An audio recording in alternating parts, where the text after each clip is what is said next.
No, it's a follow-up question, Chair. Okay. Yes.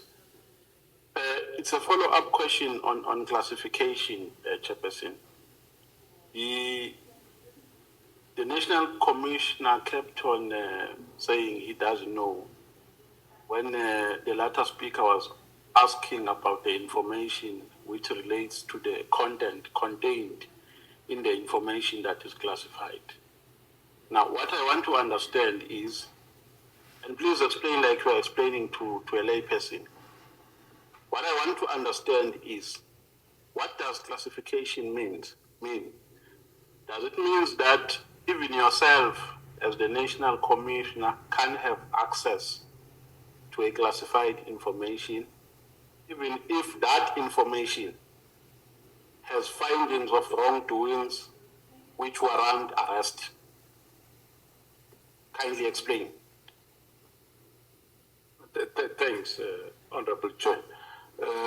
Classification, there's various: confidential, secret, and top secret, and so on. So what I said is that the author is the one that classifies a document, and it is the author again that disclassifies the document. It doesn't mean that if something warrant arrest, it can. So some documents do get classified for purposes of investigation. That does happen. No, I don't think you have heard my question correctly, National Commissioner. The question is, can an information with findings of criminality, for instance, which warrant arrest, be classified? And if so, what does that mean? Does it mean you can't have access to it, even you as the National Commissioner, because it is classified? And does it mean that you can't arrest people because it is classified by the order? Honorable Novam, let's do like this. Let's take the questions one by one so that you don't drown the witness. No, I thought it's one question, but it has many dimensions. Yeah, that is exactly why I want you to be patient. Ask him one, okay. He responds, come with the other until you exhaust it. No problem. Yeah. But did you get the question that I've asked, Commissioner? Yeah, no, Honorable Chair, if the document really, deals with, is classified and it needs to be used for arrest, so one would request the author to declassify it. And if I do have security clearance to the level of the document, it doesn't need to be declassified. Whoever can give me the document, then I can have a look at it, depending on the classification level. So if the classified information has findings of criminality, you would ask the author to declassify it. Am I following correctly? Correct, depending on... But how would you know that it has findings of criminality? Because you would have not had access to it because it is classified. Well, if it's classified, it never reached me, then I will not know what is inside. Thank you, Chairperson. I'm not satisfied, but for the sake of progress, let's move on. Okay. Can I hear Honorable Ngola? Thank you very much, Chair. I just want to bring to the attention of the ad hoc committee that Section 206(1) of the Constitution accords a cabinet member responsible for police a responsibility of policing policy. Section 207(1) of the Constitution accords a responsibility to the National Commissioner, the implementation of the policing policy. And the cabinet members, it can be logical that the National Commissioner does not account to the Minister of Police. I think what we're confusing, Chair, is the significant difference between an appointing authority and an executive authority. To stop that point of... Thank you very much, Chair. We're confusing two things, two aspects, different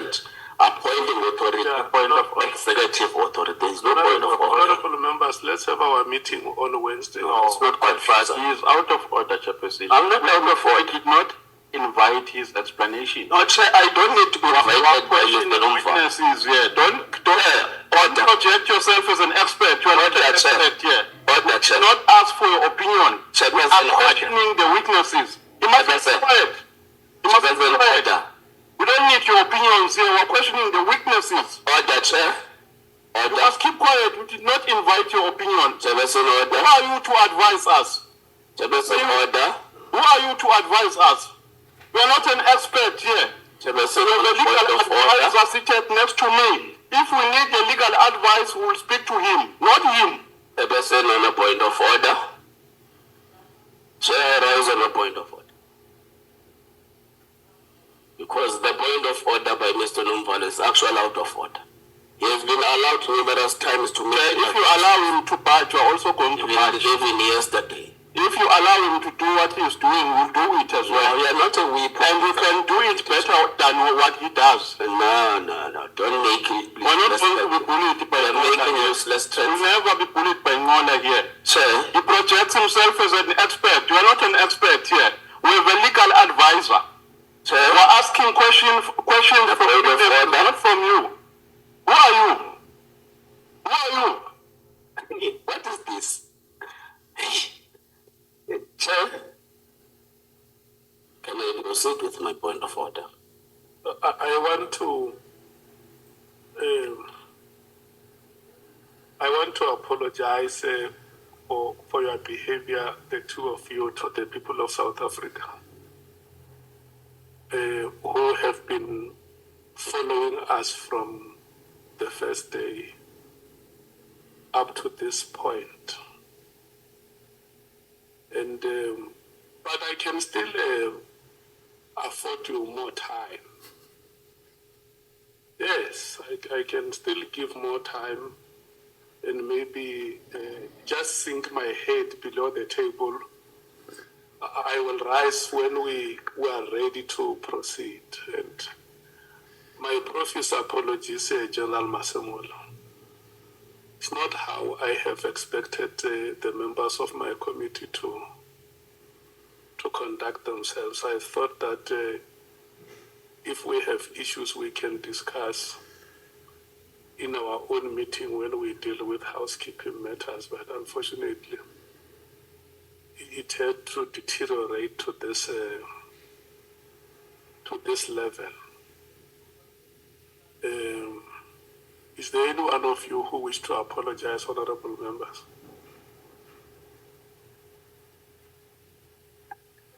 Chairperson, I'm not going to apologize. I think you failed to play your role as the chairperson of the meeting. We are asking the witness here, Honorable Skosana, based on how he understands what is written on the statement, and he wanted to be satisfied by the responses from the witness. The answers, like we've been doing since we started, are expected from the witness, not for him to interject and tell us about the law and what the law says. We employ the legal advisor here for that purpose, to advise us when there is a need to do so, not to be ambushed with legal advices that we did not invite. So, Chairperson, you failed the meeting. You were supposed to call Honorable Ngola right from the beginning because he was bullying us. No, honorable member, you are right. I gave you a chance to speak, and when you were done, Honorable Ngola raised a hand and he spoke. Before he could conclude, I called him to order to tell him that the matters that he was raising were points of debate. And maybe because I spoke in a measured tone, I was not animated the way the two of you took each other. You might have not heard me. My measured tone could have drowned by the fist fights of your voices. But I wanted to restrain the honorable member to say, let's not engage on points of debate now. The honourable member has concluded his questions. We must now move to Honourable Cameron. But I still insist that if you honourable members do not see anything wrong with how you display your antics in front of the public, it's okay. We can hand over to Honourable Cameron. Yes, Honourable Nomvalo.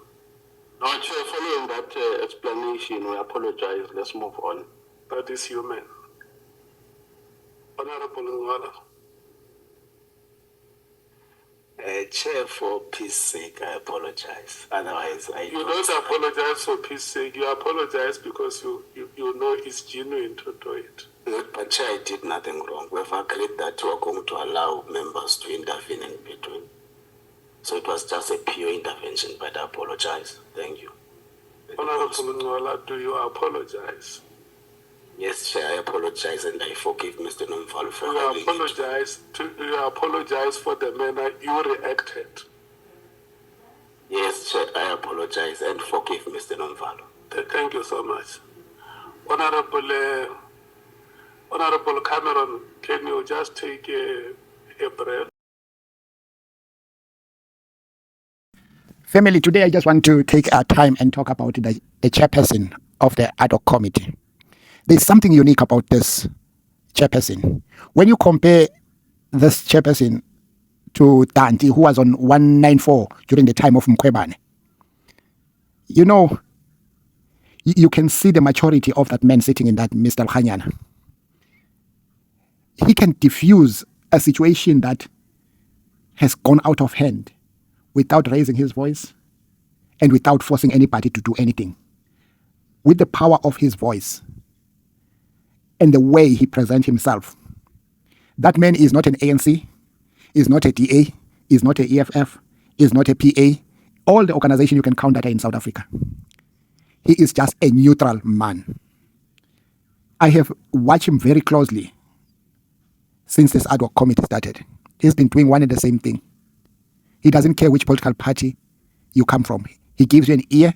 When there is kind of eruption of noise, he diffuses it with his calm voice. No fight, nothing, and no force to anybody. I want to congratulate this chairperson. I wish ANC as a whole can learn from this chairperson. I'm not somebody from any political party, but I like politics as a South African. But what I saw this man doing as a chairperson in this situation, and it's not the first and last situation that he has just diffused it when it was supposed to go out of hand.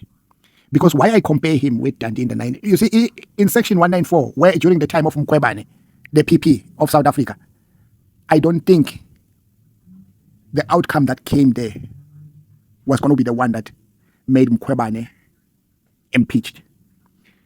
He understands how to control situations. He understands. He's a good listener. He makes sure he gives you an ear. I will give another example. When the ad hoc committee started during the first day when Mkhwanazi came, because all procedures were not followed, Malema raised up and made his point. The chairperson listened to Malema. There is a point whereby I took my head off when the chairperson wanted Nhlanhla Mkhwanazi, General Nhlanhla Mkhwanazi, because I think the chairperson wanted to ask something from General Mkhwanazi. And Malema called a point of order again for the second time. When he called the point of order for the second time, the chairperson first hesitated to give Malema that point of order because he didn't know what Malema wanted to say. Because of the heart that he has, the sense of humor he has, he made sure that even if I don't know what he wants to say, whether he's against what I'm saying as a chairperson, he doesn't have the pride, the ego that he is a chairperson. He put himself into the other MP's shoes as equals to him. He's got no shoulders that he's lifting, boasting around. ANC, if they can have this man like this, ANC wouldn't be where it is today. It wouldn't have lost the votes that they have lost. Because of this man, I don't know how he does this. You know, there are some situations, I've seen speakers and everybody in that parliament, they cannot diffuse any situation the way he diffuses situation without a fight. You know, when this noise happened, he said, I can give you time and hide my head under this desk here where I'm sitting. Just for you to continue with what you are doing, as long as you feel you think you are doing the right thing. But learn one thing, you are exposing your dirty linen to the South Africans who have put hope in this committee that it will help them to find a solution to this situation that is burning the country. This man, and you know, the guy from AMK didn't want to apologize because he was trying to call Ngola to order.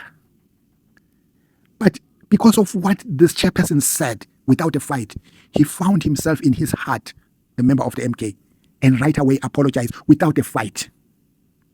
Ngola tried to pick up a fight when he was supposed to apologize. But the chairperson didn't see Ngola as one of them from the ANC. He saw all the MPs as equal there. He wanted to treat them in a dignified way. And he just did that. And went back to the general and apologized for what has happened. Family, we learn every day that there are some people who can diffuse a situation that is about to explode. This is the guy. I want anybody who will listen to this video must give a like to the video for the good work of this chairperson, Lkhanyana. I have no words. I just take off my head and put it down for him for being a kind and understanding politics. And everything he does it with a smile. What do you think, family? Please, let's give flowers and a like for this chairperson, whoever is going to come across this video. We learn every day. We learn every day. We learn every day. Bravo, bravo, bravo.